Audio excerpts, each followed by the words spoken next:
Hi there, Rick here. So I just wanted to show you Quest Trades app here. It's really quite interesting. Um, okay, so I usually set up my screen like this. I find it's a good setup. Okay, on my bottom left here. Okay, this is my watch list, and okay, yeah, this is my watch list over here. So I can switch to market view and I can have a look at the NASDAQ right here. I see that it's up 48.1026 points here, okay? That means it's in the green, okay? So the market's up, okay? The volume, okay, is over here. I can see that there's 603 million shares that have been traded already. That's what Ricky Gutierrez trades. He trades a ETF reflecting the NASDAQ. So there's lots of volume going through there.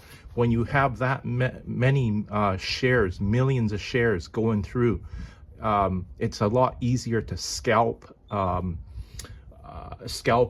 particular stock or even a ETF. And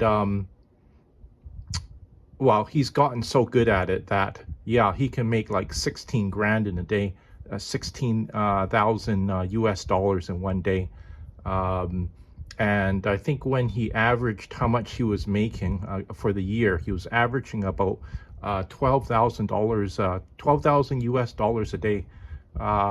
Pretty amazing guy. I tip my hat off to him because you know, he's figured out, you know, how to make money at home on his computer, and he's very good at what he does. You know, that's probably a lot more money than what most people make in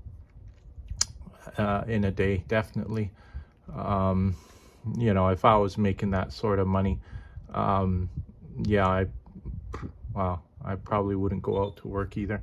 Okay, so also here, okay, in my watch list market view, okay, I go over to watch list 1. Here I can put different stocks to keep my eye on. So this is one stock that I've been keeping my eye on was EOSE, okay?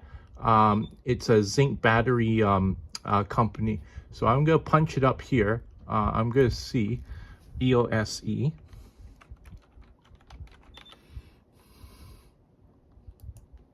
Okay, so I see that it's dropped. Okay, it started off at about, it opened at about 389. Okay, it dropped from about okay, when it looks like it had a high of about 404, then it dropped down to 356. What else can I say about? Okay, over here. Okay, this is okay. I'm looking at the 5-day, 2-minute candlestick charts. So each one of these candlesticks, okay, I'm going to bring it to the 1 minute just so you can see it easier here.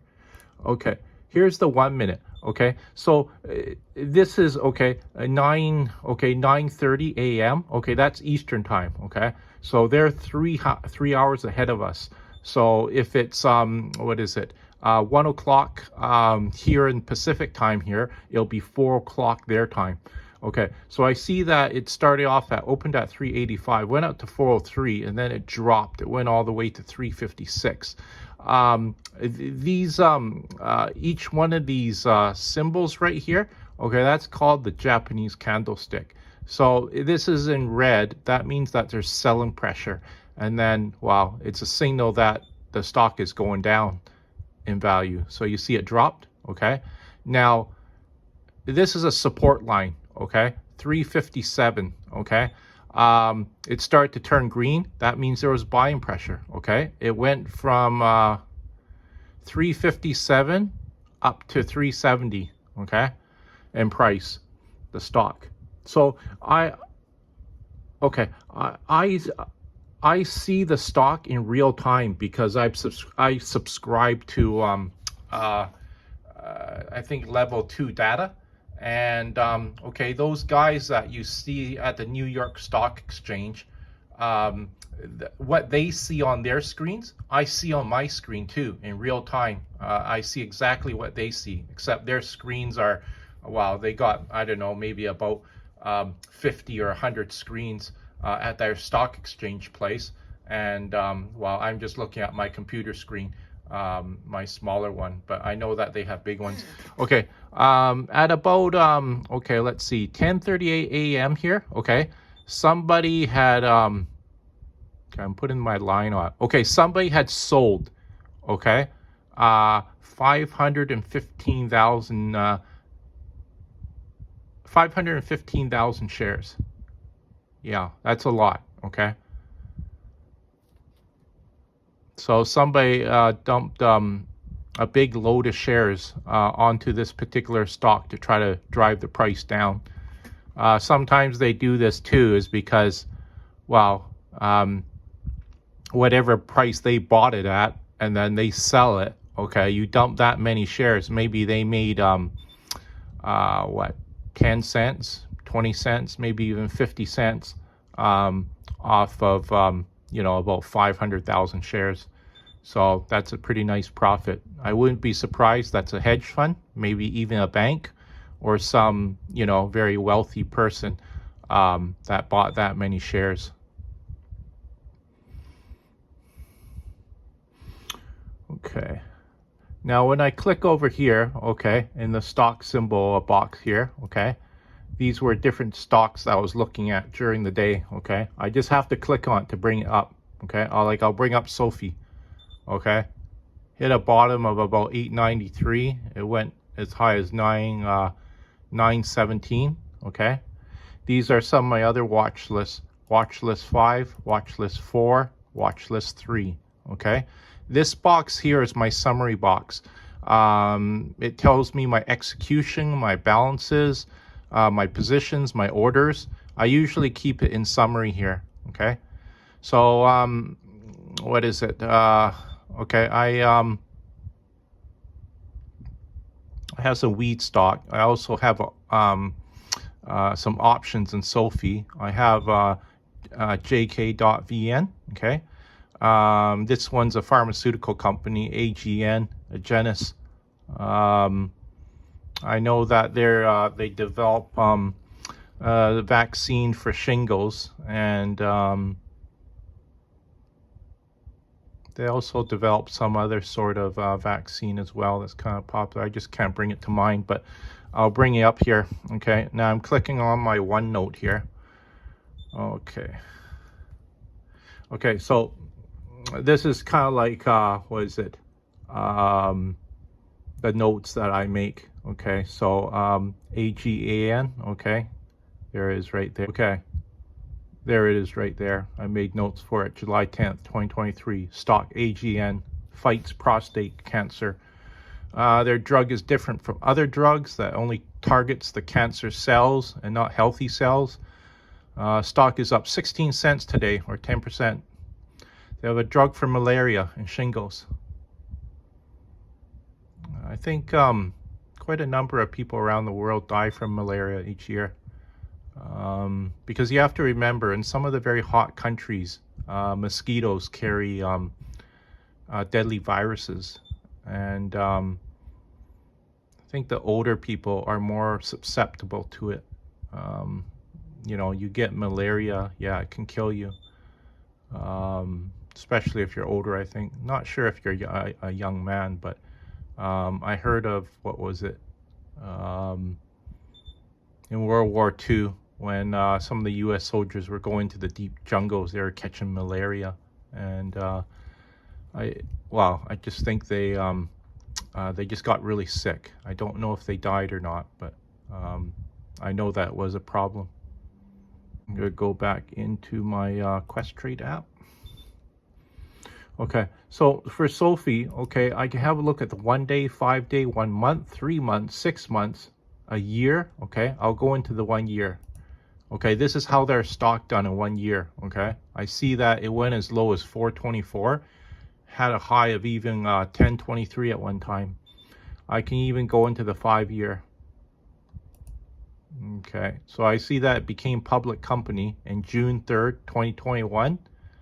Its earnings date is usually about 3 months apart. Okay, I put my mouse pointer over it. It says $1 US. That means I think the what is it? that means it says basic EPS, earnings per share. So I think the stock, something like it loses $1 per share, but still there's people, what is it, dumping shares of the company. That's kind of like not included um, in the price drop. Okay. And then I can even go to the 10-year here. Okay. Like I say, when I first saw this, I thought it was quite interesting. Okay. Takes a while to get used to Questrade's app. Okay. Like I know that Toronto Dominion Bank, they also have an app too for trading. It's called TD Ameritrade. And well, I'm not familiar with their app. It probably works similar to this, but I'm familiar with Questrade's app here. Okay. These are some other really cool features about their app. You can have a look at level 1 data. Options, I sometimes trade options. Okay. Order entry, I bring that to bring up the box to make orders. Okay. News and insights, event calendar, stock view, market view, stock twits, screener, market movers. I use this a lot too, market movers, in the morning to look for different stocks. Watch list, I have that on my screen. Time and sales, a P&L calculator, stock analysis, alerts. I use this a lot because I can say, for instance, I buy a stock. Okay, I can set an alert if it hits a certain price. Okay, then it'll send an alert to my phone. Okay, it'll tell me that the stock has gone up.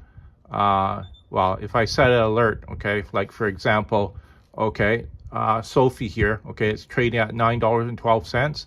If I set alert for $9.50, when it hits $9.50, it'll send an alert to my phone. The alert will also pop up on a little box on my screen here. And then I can also set it for, okay, if it drops to a certain price. I used to do this about 9 years ago too. You can also make what's called a bracket order. And I used it sometimes when I had to go to work. So if it dropped below a certain price, it would sell. Okay. And if it went above a certain price, it would sell. And one time I remember I came home and I noticed, oh, I made $400 US. So that's pretty cool. But you have to, a box pops up and just says that, you know, what is it? Just a disclaimer saying that, you know, it's not 100% this thing will actually work. Okay. So, you know, I think a lot of people would feel kind of hesitant because maybe it does hit that particular price or it drops below that particular price and, you know, it doesn't sell, right? And then, you know, now you're losing money and it keeps on dropping in price and you get home, you notice, wow, you know, their app didn't sell it when it hit a certain price and I lost $1,000 US. So, you know, that's why I think a lot of people don't use it.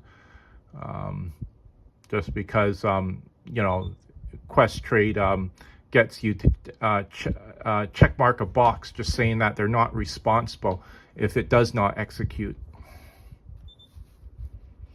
Inbox, go to, research. See, some of these boxes, I don't even really know what they do. I can look up on YouTube what they do, but, you know, some of these apps, like I say, they're so powerful these days that it's just hard to get to know, you know, everything that this app can do actually. Okay, I'm going to go back to the 1 day again. So back to the watch list box here. Okay, I can see the what it opened at. Okay, right here. This is change in percentage, the bid and the ask price, the high for the day, the low, and the volume. Okay, so I see that this particular stock, TDOC, okay, it traded about 2.5 million shares already. That's quite a bit. Have to remember, there's people all around the world. I would say mainly in North America, but I know that there's people even trading as far as Australia, Europe. Okay, I don't know the percentage, but well, that's what's cool about technology these days.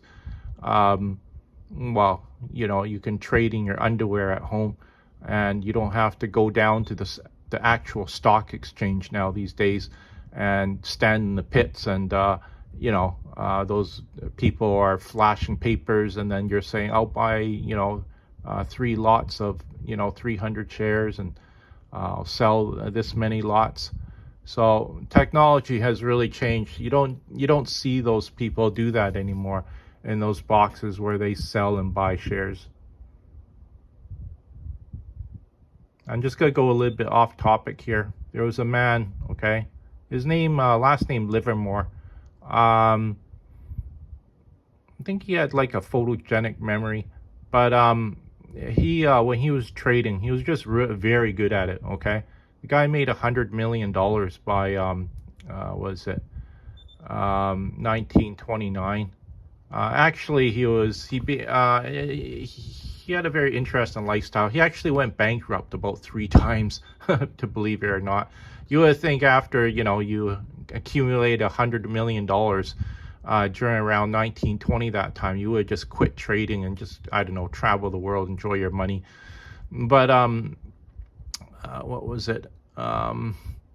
He was just very good at trading. And back then, okay, if you had $100 million, I think it was worth something like what, $1.5 billion in today's money.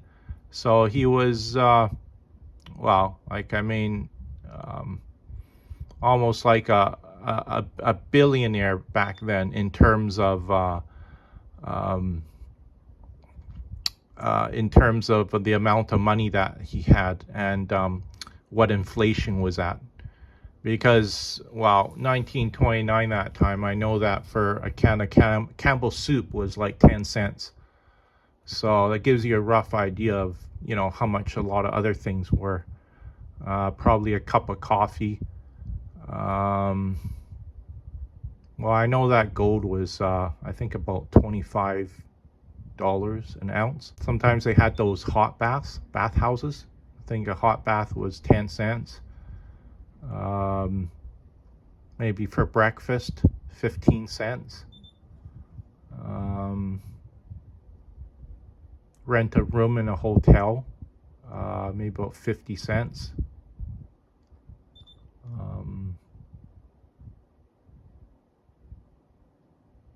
For a boat ride from one city to another, think about $16. Haircut, 15 cents. Oh, I hope you enjoy this video. Like I say, you know, some people have never seen one of these screens before. But during COVID that time, okay, I was watching about 3 different COVID stocks. And, well, not COVID. Well, there are biopharmaceutical companies, but they're related to COVID because they were the companies that were likely to develop a vaccine for COVID. And I've never seen it before, but their stock, especially the bid and the ask, wow, it was just flickering. And then you saw all these huge volume, was it candlesticks down here at the bottom? The amount of volume that we're going through, it was just amazing. And well, back then, I made $5,000 off of an overnight trade on one of these biopharmaceutical stocks related to COVID. So I hope you enjoy the video. If I see that the video gets lots of hits, I'll maybe even make more videos related to that particular topic.